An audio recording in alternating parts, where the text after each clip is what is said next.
Good afternoon, Major Perez. How are you today? Good afternoon. Fine, thank you. Could you please introduce yourself for the members of the jury? My name is Nancy Perez. I'm a major with the Miami-Dade Police Department, Public Information and Education Bureau. So basically, what do you do with Miami-Dade Police Department? Well, I interact with the media for the department. I'm also a spokesperson. I have additional employees that work with me, along with me, and they are also PIOs, Public Information Officers. I also have many other different sections in the Bureau, such as school crossing guards, their supervisors, nuisance and abatement section. It's a pretty large bureau. It's about 550 people. Let's discuss specifically what do you do with the media. With the media, I interact with them.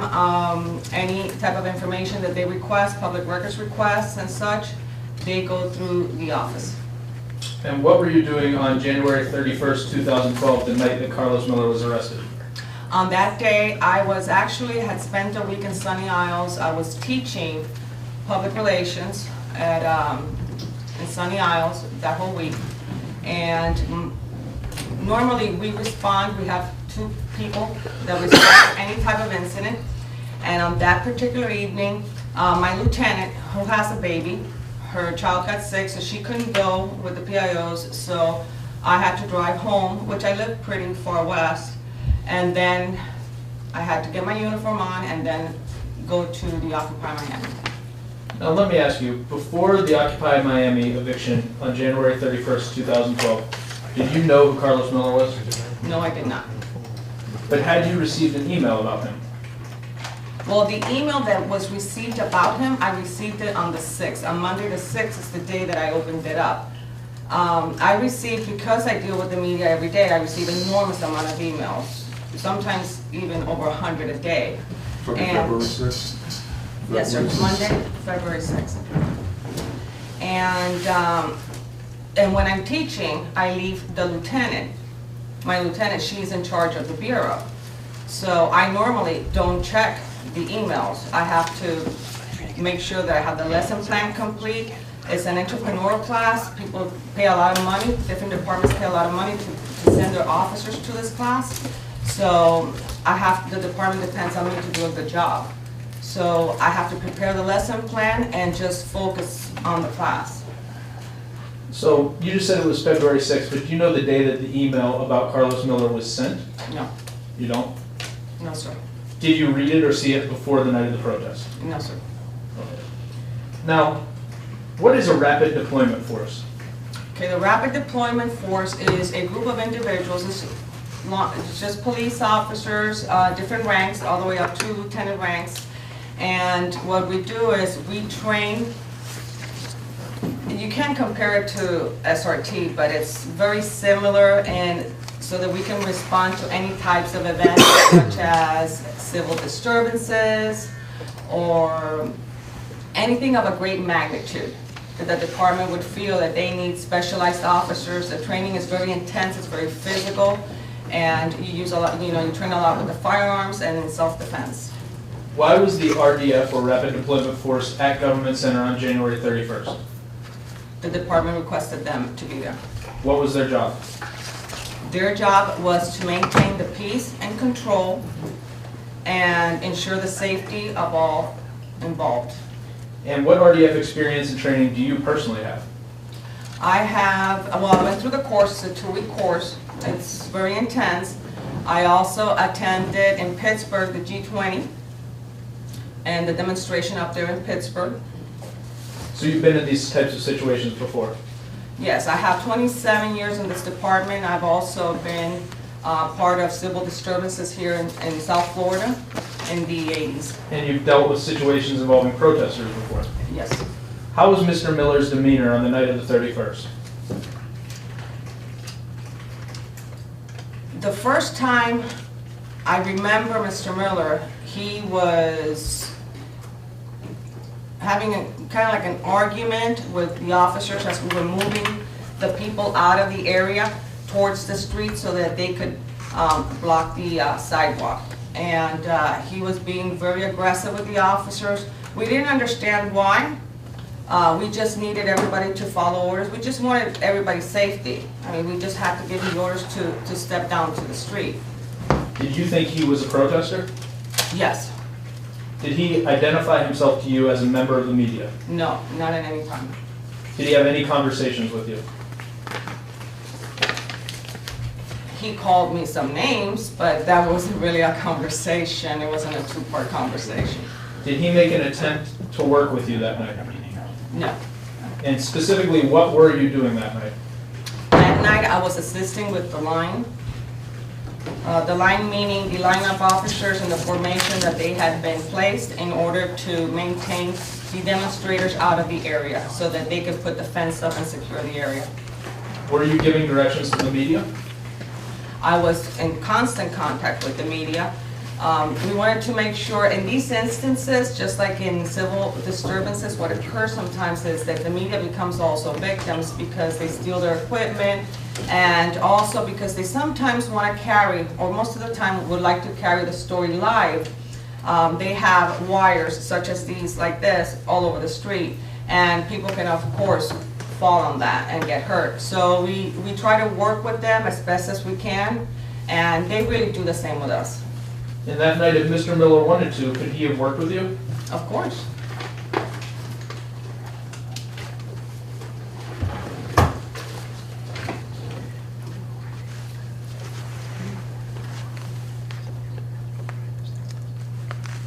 Why did you arrest Carlos Miller? Mr. Miller was everybody that was in the demonstration, even the reporters, were told that after the dispersal orders were given, they had to leave the area. That was the orders. I believe there was over 10 dispersal orders read that evening. Until the last dispersal order, they were told, if you stay here, if you remain here, you will be under arrest. Everybody basically followed the orders. They left the area. We went ahead and closed out certain streets for the safety of the people and vehicles and stuff that could be in the area that could, get startled by seeing the crowds.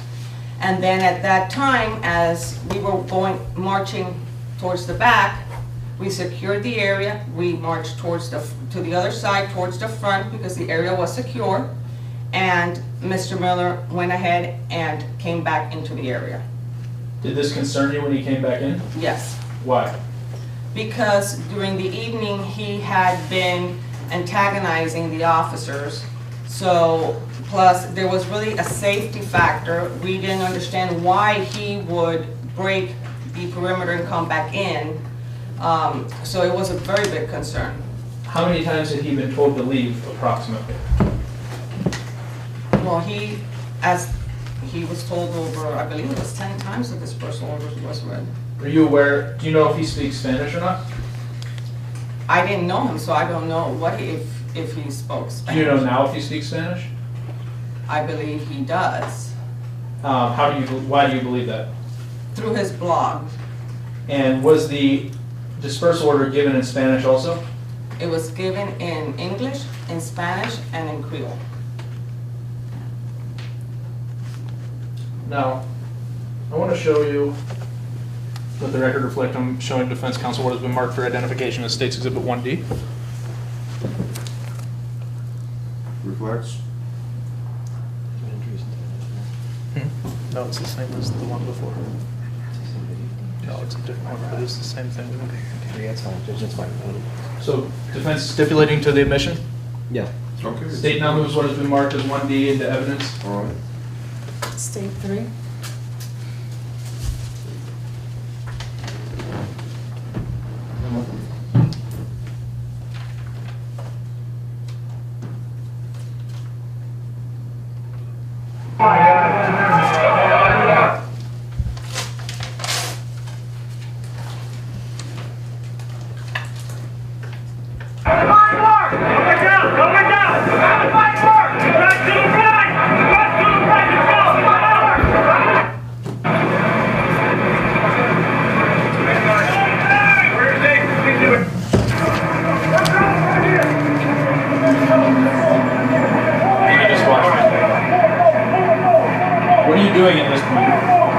right there, I, with the media, they had asked me. Okay, I'm there with the media, they had asked me if they could go back there, so I escorted them. What they do is, when they create a story and they report on something, they have to finish what they call a package. That's their story in its entirety. So they asked me, they said, Nancy, can we go back there so we can just film them? And when we send it to the station, they can see that the Jack, all story this is hearsay. that the story is done. Overruled. And so I went back there with them. That's, because if I wouldn't have been back there with them, then the officers would have thought that they were trespassing and then they would have placed them under arrest. So that's why I escorted them. So those were people that you were working with? Yes. What side of the RDF line were they on? They were on the, well, it all depends on, Were they in front of or behind police lines? The members you were working with? and right there in that section? Yes. No, in that section, there weren't any lines, they were with me. They were on the sidewalk and on the street with me. Okay, and before this point, what side, when the police were pushing, what side of the line were they Oh, on? no, they were behind the line. And what side was Mr. Miller on? He was with the crowd. Okay.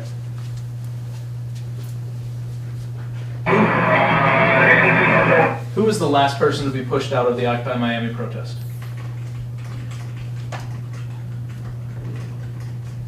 I don't recall.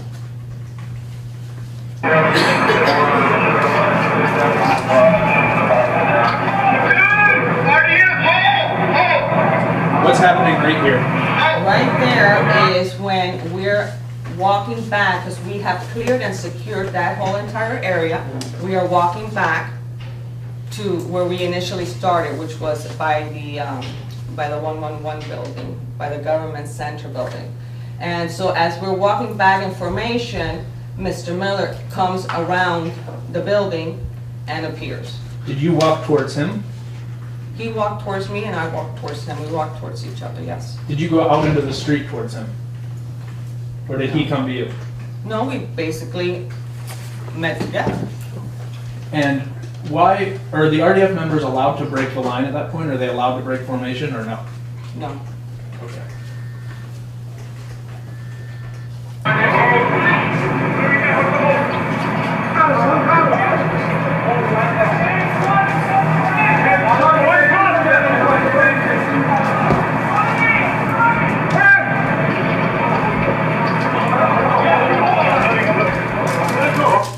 What's happening at this point? Mr. Miller is being placed under arrest. I requested the arrest team and the arrest team responded and placed him under arrest, and at that time they were securing him. Approximately how far did he walk up to the sidewalk until he ran into you? I don't know, 20, 30 feet?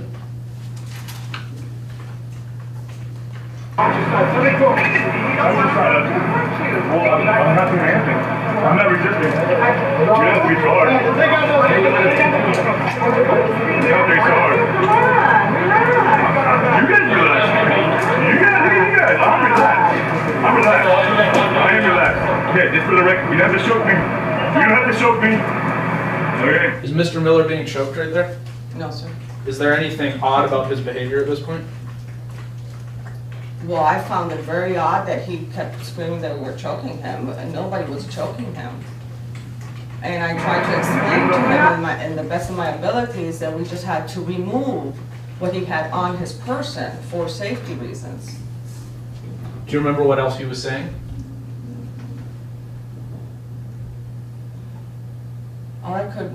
All that comes back to mind is you're choking me, you're choking me.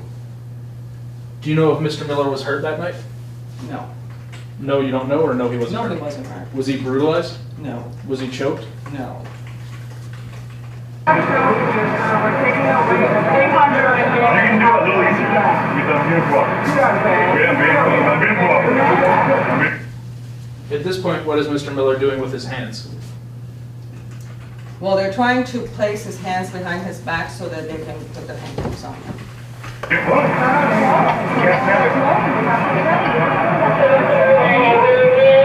Really? What's he doing with his hands at that point? He is not complying with the officer's orders to put his hand behind his back. existing.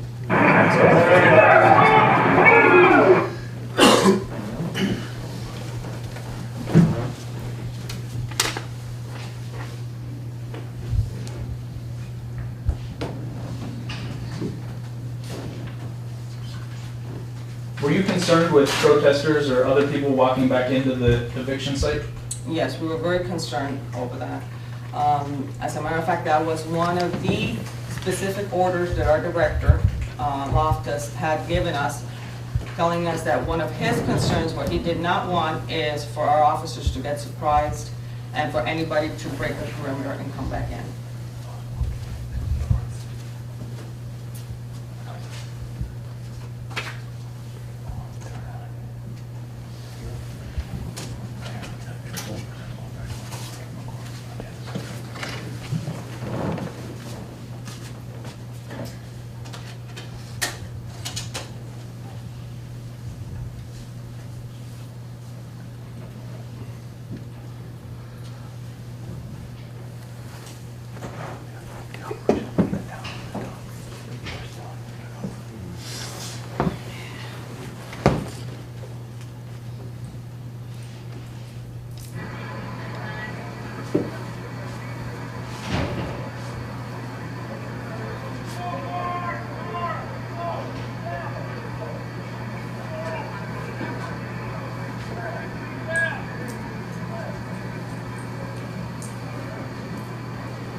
Are you able to hear what Mr. Miller is saying there?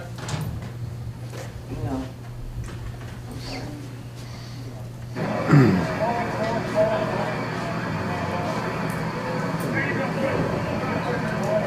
Get those cars out of the way. Hey, move those cars forward. Move, go.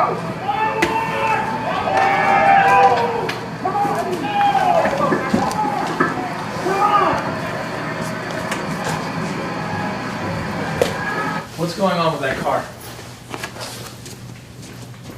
The car is driving right into the area. Is that a problem? Yes. Why? It's a safety issue for the officers and also for any, remember the protesters had dispersed. So it means that they were in the area and it was dark. So we had to make sure, we just wanted to make sure that nobody would end up getting hurt. Had Mr. Miller left at this point? That I recall, yes, everybody had.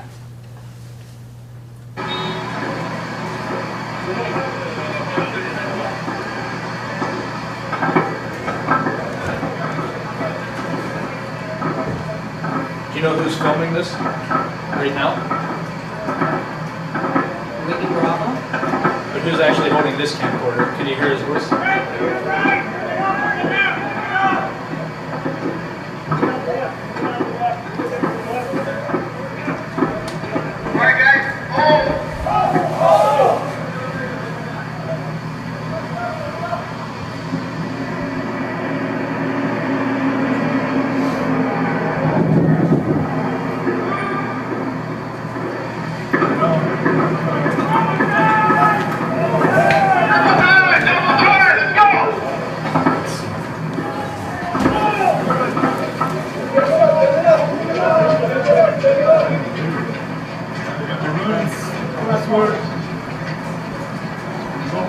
Who's filming this part? Carlos Miller.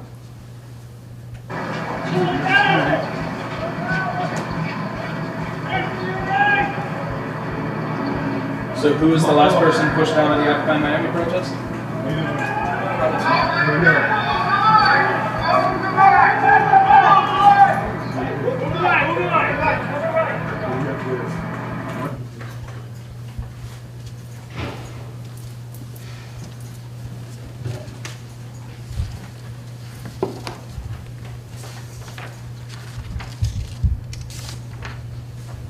Major, one last question. Did Mr. Miller have any personal or financial incentive to defy your order?